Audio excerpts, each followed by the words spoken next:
there is a period of time that everyone goes through when they get into a new hobby, where it's not necessarily make or break, but it can turn out to be, I'm not going to do this again now. I finally found a way to describe that, and I like to call it the acclimation period.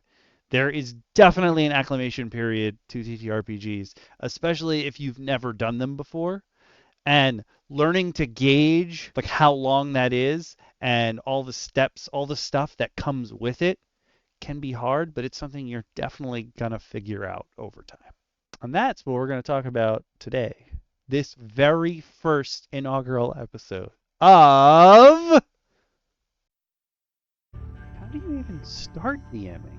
It's so scary. There's so much to learn, so much to worry about. So you start learning, making your own notes. You finally play, and this is where the real learning and processing takes place. And after the game, the cycle starts anew.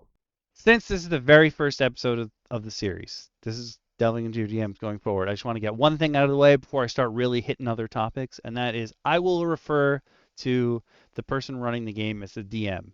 That term specifically is like interchangeable with GM for game master instead of dungeon master, or like referee, interpreter. There's a whole bunch of different ways you could call them, but because I'm playing Dungeons and Dragons, I'm used to being called the dungeon master. Like I'm the DM. That makes the most sense to me. So in the future, I could say DM, but that doesn't necessarily mean that these things, these tenets, whatever I'm going to talk about, apply specifically to Dungeons and Dragons. They may apply to pretty much any TTRPG that you may happen to be running or playing. And again, this series is kind of going to be focused on the DM's point of view, not necessarily the players. There's probably some overlap here and there, but this is more focused on what I've learned as a DM over the last almost 4 years that I've been running the campaign that I've been running. This episode, though, episode number one of Delving into Your DMs, I want to talk to you guys about the acclimation period. There's plenty of topics out there. There's plenty of videos. There's plenty of posts out there with new DMs being like, oh no, I feel like I'm scared. Wait. Okay, this is me in the future, or maybe it's me in the present when the video comes out. That'll be the future. Whatever. I don't know how this time travel stuff works. I just want to say that the acclimation period I want to talk to you about in this video is more about getting people into the hobby, more so than if you've already played within TTRPGs, if you've already played in this particular system before and you understand like how it's going to be. Because there for sure is an acclimation period when you're getting used to a new DM and how they play and like how that whole party kind of gets together. But if you've never played a TTRPG, there's a different kind of acclimation period. And realistically, as the DM, all these people are like, oh, I don't want to push these people away. I'm not sure if I'm good enough, yada, yada, yada. What you're most scared about, really, is if you have brand new players, you're most scared about pushing them away from ever having fun in this hobby. The more people you play with, the more people you introduce to it. You will absolutely get a feel for when you think you can start doing new things with them, when you've already gotten them in. Now they're hooked because that's what you want as a DM. You want everyone to be hooked. Obviously, you should have your session 0 and stuff like that just to decide some like bare bones rules, try to figure out a little bit about the world that you want to play in because there is give and take. It is a collaborative storytelling. It's not just the DM does it all, and it's not just the players do it all. You have to work together to make the game work correctly. So if you sort of push them too far one way, they won't want to play anymore. And most people, not most people, but there are plenty of DMs who specifically interpret that idea, that specific idea as I'm babying the players, I won't kill them.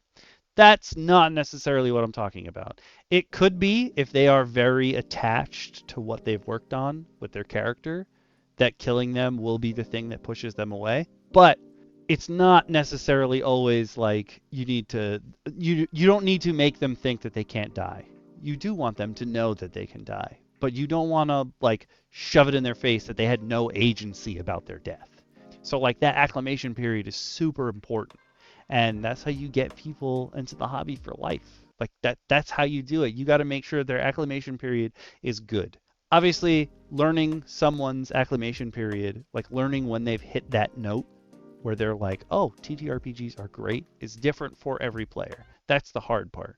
And so if you're playing with people you've never met before, it may be a little bit more difficult to figure out where their acclimation period is, or rather where their acclimation period ends. But I think it's super important to try to hit that mark. Like I said, some people will see not killing the players immediately as babying, but other people who are playing want to die immediately. They want that gritty realism. So you're going to have to work with your players to figure out where the line is drawn. But you do want to just be like, I want to get them into it. For me, there was like the first 6 months, since our group only meets once a month, I was so terrified that I was going to push them away from the hobby. Not even by making things hard or anything, just by like explaining the rules, what have you, because this is the first campaign that I've run.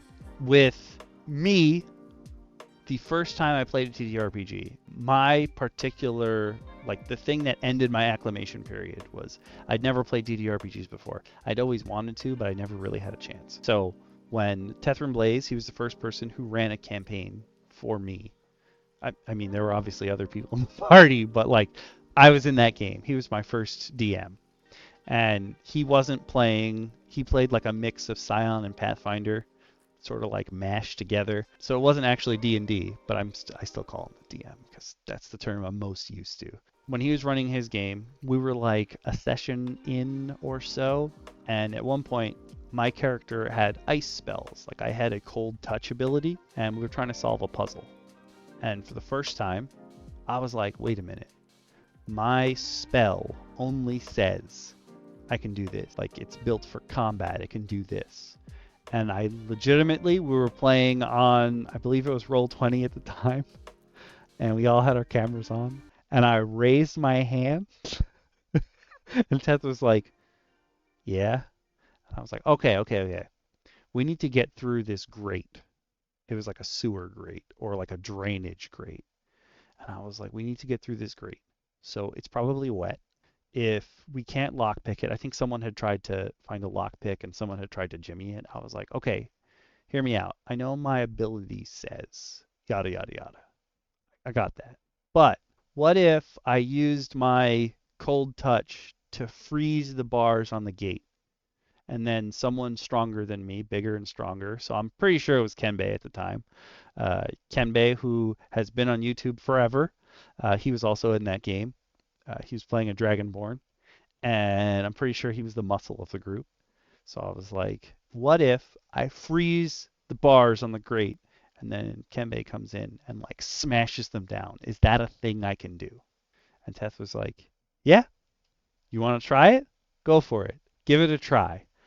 And like that was it. That was my acclimation period. From then on, I was like, oh my God, there's no coming from playing video games my whole life and board games where like the rules are written. The rules are written. You must follow them. There are boxes that you must exist in. To see in a TTRPG that the rules are written, but there's no box. There's nothing to govern what you can and can't do besides your imagination. That destroyed my entire acclimation period. I rocketed out of the acclimation period. I was like, this is a thing I've needed my entire life. I need it. I need to be able to play like this. I need to be able to use my head to come up with creative solutions to things. I need TTRPGs. That's when I knew it. And I'm sure as a DM, Teth could see that I had just rocketed out of my acclimation period. There was nothing that he could do from then on that would stop me from playing. Again, this is not the same for everyone. That is the unfortunate part. You can't accurately, like, knowing one person what pushed them out of the acclimation period won't necessarily help you with everyone, but I think the more people you get to see do it, the more people you're going to be able to be like, I have a pretty good guess as to how I can get you into this hobby. I can get you past that acclimation period. I know you won't quit because of something that I've done or something that has happened to you in this campaign. When I started my campaign, we originally had 8 players, which I don't recommend for first-time DMs. We were actually supposed to have 10. 2 people quit before we even started the campaign. So, I mean, it could have been even worse. Of those original 8 players, people who were brand new, Jack DT, Valley of Ageria, Grimjack, Crazy Bacon. Those 4 had never played TTRPGs before. But of those 4, like all of them hit their acclimation period. Crazy Bacon, when I ran my session 0 to teach him just like the basic gists, I basically ran a session 0 that was like, I just want you guys to be in a scenario. And I ran it 3 times with different groups of the players in the group, just to like get them acclimated to stuff and who was available at the time. And each time it happened entirely differently. Same scenario, they went through it totally differently. And I was like, oh, but we're going to talk about that in a later episode. So we ran it right in the session 0 where my basic scenario was I threw up a map that was a fort, and it was supposed to be a human fort. But the guard at the gate was actually 2 goblins wearing a human suit of armor. There were some more goblins inside the fort because they'd taken it over. And you have to try to sneak your... Well, realistically, my session 0 didn't have a goal per se. It was just, what will you do in this situation? And Crazy Bacon, almost even faster than me, where like in the middle of the first session, or maybe like 1.5 sessions in, I started asking questions. Crazy Bacon was just like, wait, so my character can do anything I can think of, basically? And I was like, yeah, if you want to try it, let me know, and we'll see how that resolves. We'll work on it together. And like, I could see immediately the gears turning in his head, like, vroom, like he's got it. He was out of his acclimation period immediately in session 0. Whoa, I can do whatever I want. Amazing. Valley of Ageria, not necessarily in the session 0, but shortly thereafter when she started building up her character's backstory. I'm telling you, that girl has a family tree like the Wall of Black in Sirius Black's house. Like she made a family tree like that, and like she knows all the people on that list. I don't. I'm the DM, and like I'm never gonna learn that whole tree. There's so many other characters I gotta keep in my mind. Like I'm never gonna learn her whole family tree, but that's beside the point. But letting her being able to do that, to build on that, to make her character, that was the end of her acclimation period. Like I know that she's gonna keep playing. So it's not just like you're not forcing them to feel like they're immortal or something like that. It's you don't want to push them away from the hobby. You want them to have agency. You want them to feel like they have agency. You want them to really slide in and enjoy themselves and know that they can continue to enjoy themselves while playing the game. That's what you want to strive for. Listen, one of the most important things that I think a lot of DMs, like when they ask that question, like, how do I know I'm not pushing my players away? How do I know I'm not making them hate TTRPGs or what have you? Are your players coming back to the table? If your players are coming back to the table, you're doing something right. So keep on doing what you're doing.